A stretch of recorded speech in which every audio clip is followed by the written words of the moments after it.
se conoció la noticia del fallecimiento del Papa Francisco, algo que ha generado conmoción mundial, ¿no? Teniendo en cuenta que era el líder espiritual de los católicos. Sí, 1.500 millones de personas, ¿no? Que no son pocos y además con la impronta que él marcó, digamos, en este tiempo, ¿no?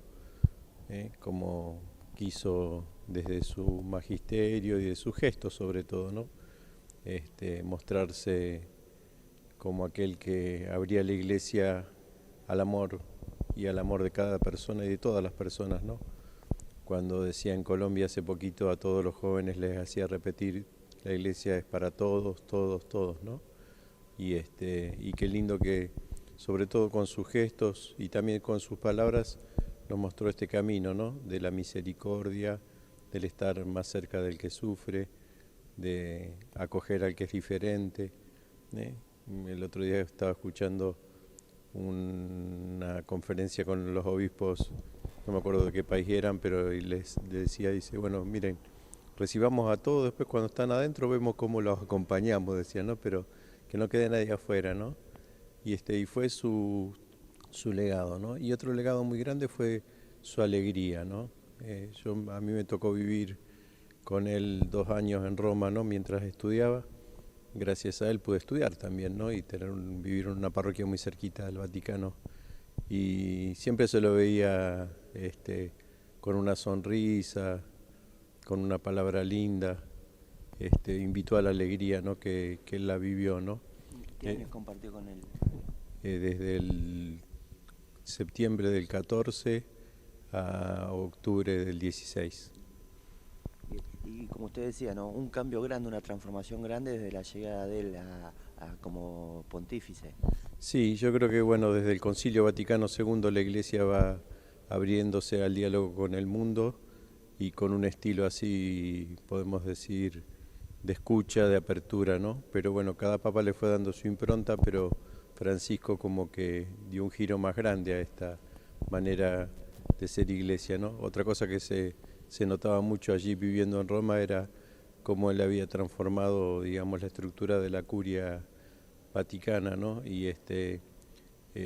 Con mucha seriedad, poniendo todo en orden, ¿no? Pero por otro lado también con la apertura a darle mucha participación a muchas mujeres, ¿no? Religiosas, laicas también. Por ejemplo, hay detalles muy lindos, ¿no? Por ejemplo, la vicegobernadora ¿cómo es? De la Ciudad del Vaticano es una mujer, ¿no? Y por ejemplo en la Comisión de Asuntos Económicos hay 6 cardenales y 6 laicos, y de los 6 laicos 5 son mujeres, economistas. O sea, digo, no solo dijo que había que darle participación a las mujeres, sino que lo hizo realidad, ¿no?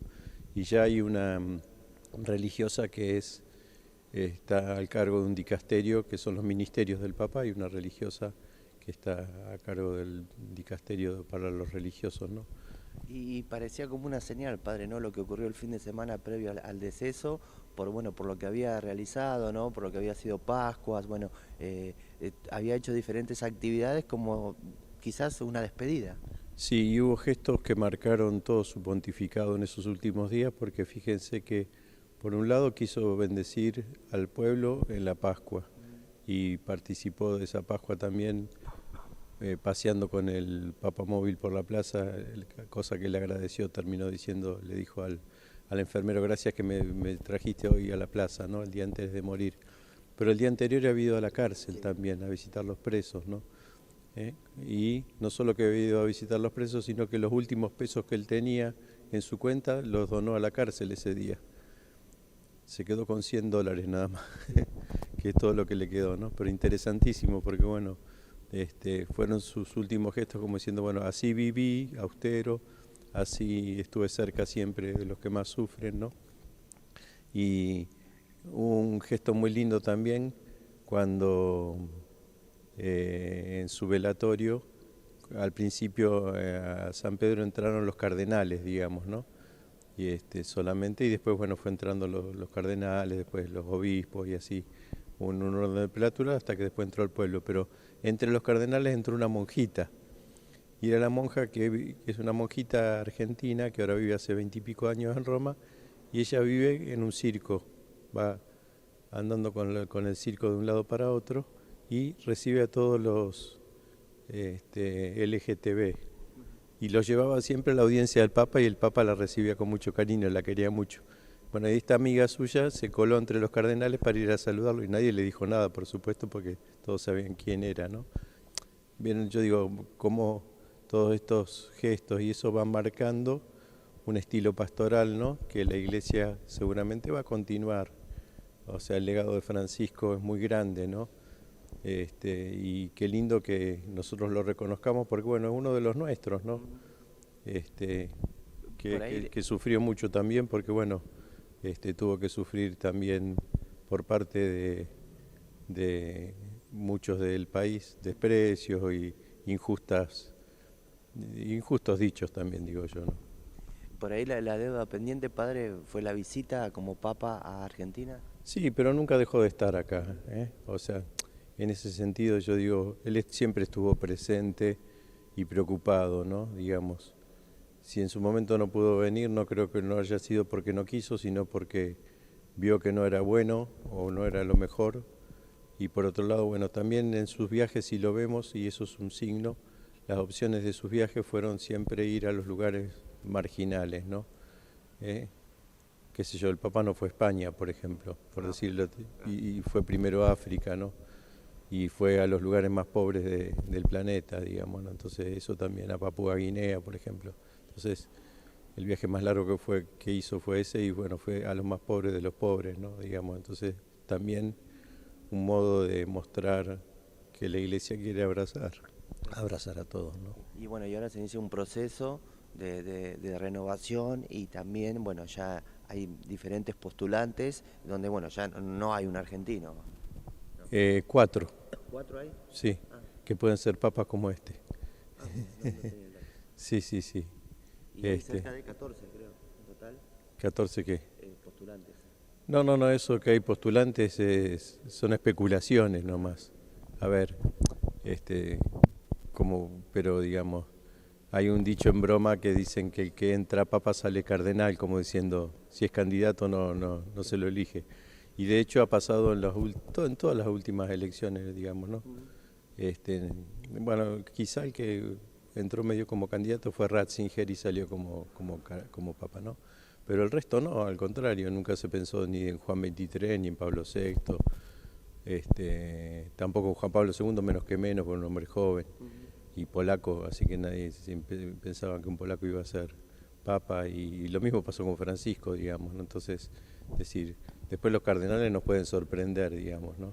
Son 135 más o menos, y puede ser que alguno ya enfermo y no vaya, o bueno, a veces pasan esas cosas, pero digamos, entre ellos cualquiera puede ser papa, digamos, no es que...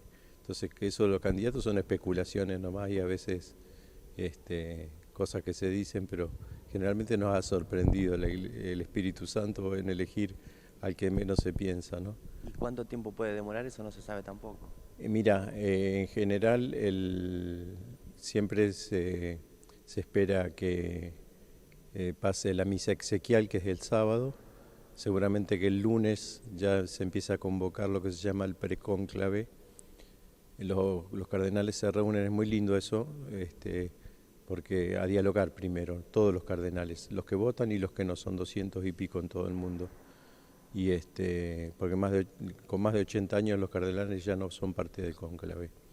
Y entonces, bueno, entre ellos dialogan a ver cuáles son las necesidades de la Iglesia. En ese precónclave todos van presentando, tienen un tiempito para hablar. Bueno, justamente por lo que dijo Francisco en ese momento, o sea, Bergoglio, se lo eligió, digamos, ¿no? Porque él después lo cuenta mismo también esto, ¿no? En su momento, digamos, con lo que habían dicho los cardenales y lo que él había dicho, en general, digamos, se veía que era la persona apropiada para llevar adelante el proyecto, digamos, ¿no? Y lo que se ve es esto, generalmente se llega a un acuerdo y, bueno, después se busca la persona, digamos, pero es más importante el proyecto que la persona, digamos, ¿no? Después, bueno,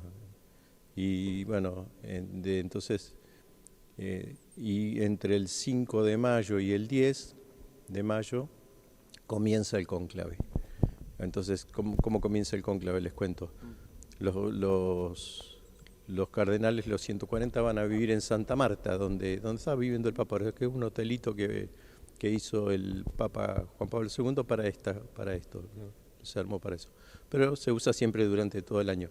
Ahora, o sea, cuando no hay conclave también se lo usa como hotel te podés quedar también, podés ir vos a quedarte. Pero el tema es que, y ahí vivía el Papa, ¿no? Francisco. Entonces eso ahora se le pide a la gente que se retire, porque van a vivir ahí. Y de ahí se pasa a la Capilla Sixtina, por atrás, que es muy cerquita. Y entonces, bueno, las reuniones en la Capilla Sixtina, a puertas cerradas. Con clave quiere decir eso, con llave. Está cerrado con llave, fácil. Y entonces, bueno, y ahí comienzan, primero se hace se reza, hay una charla espiritual de algún cardenal, y de ahí en más se empieza a votar. Y por ejemplo, a ver, Francisco salió después de 5 votaciones en 2 días. Para Juan Pablo II creo que fueron 8 votaciones. O sea, bueno, se va, mientras, bueno, después se vuelve al hotel a dormir, a descansar, y ahí, bueno, ahí hay charlas entre ellos, digamos, ¿no? Pero siempre en un clima cerrado, hasta que después, si los cardenales no tienen como un WhatsApp interno, digamos, para comunicarse entre ellos, pero no tienen comunicación con el exterior, sin noticias ni nada, digamos, se los aísla como para que sea realmente con llave, como se dice, ¿no? Con clave.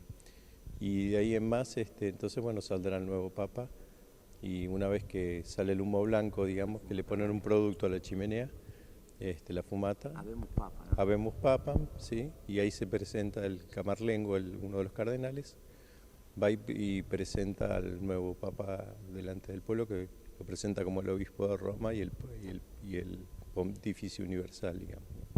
Así que bueno, calculamos que para los primeros días de mayo seguramente, o sea, mejor dicho, a mediados, después del 10, 11, o no, según si empieza el 5 o el 10, serán 2 o 3 días seguramente, y ya tendremos Papa nuevo. Padre, muchísimas gracias. No, gracias a ustedes, y bueno, qué lindo que podamos rezar siempre por Francisco, agradecerlo, ¿no? Yo digo, bueno, fue un grande Francisco, ¿no? Y su magisterio y sus actitudes son un legado para nosotros como iglesia y como comunidad, que los podamos seguir sosteniendo, ¿no? Y también los invitamos el sábado a la misa, a la tarde, que bueno, especialmente en el día de su sepultura en Santa María la Mayor, vamos a celebrar la misa acá, ¿no? A las 7 de la tarde. Y fíjense qué lindo que él quiso descansar en la Basílica de la Virgen, ¿eh?